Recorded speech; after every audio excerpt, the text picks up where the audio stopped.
मनुष्य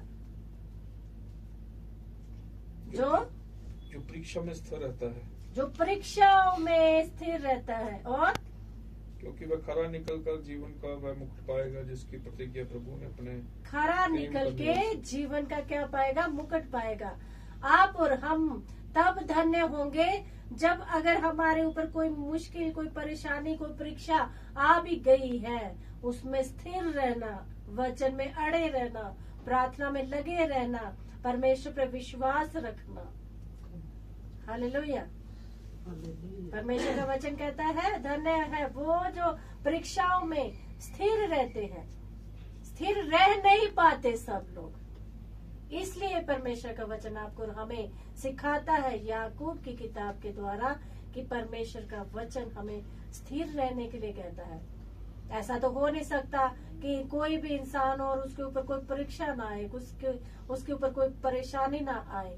परेशानियां सबको झेलनी पड़ती हैं, लेकिन जो परीक्षाओं में स्थिर रहते हैं, जो परमेश्वर के साथ जुड़े रहते हैं, जो प्रार्थनाओं को डट के करते रहते हैं, जो वचन को लगातार पढ़ते रहते हैं, उनको जीवन का मुकुट हासिल हो जाता है। वो अपने जीवन में जयवंत होता है, वो अपनी परीक्षाओं से पार हो जाता है, और परमेश्वर उनके लिए शब्द यूज करता है कि धन्य है वो मनुष्य।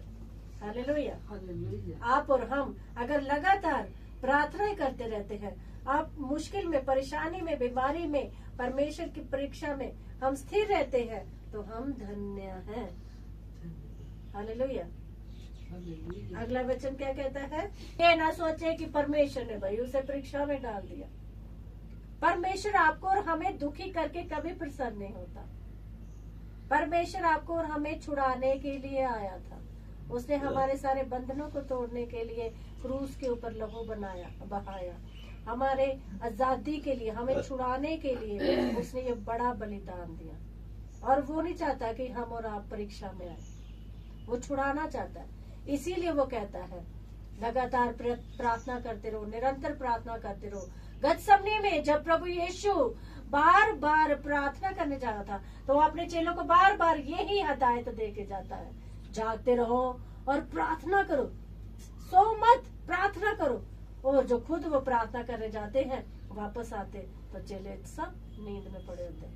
वो फिर से बोलते जागो, प्रार्थना करो। प्रभु यीशु की खुद का समय परमेश्वर के साथ, अपने पिता के साथ बीत चुका, जितना उन्होंने प्रार्थना करनी थी, बिताना थी। जब फिर से वो चेलों की तरफ वापस आते, वो कहते अब तुम सोते रहो। क्या कहा? अब तुम सोते रहो, क्योंकि परीक्षा की घड़ी आ पहुंची। हालेलुया।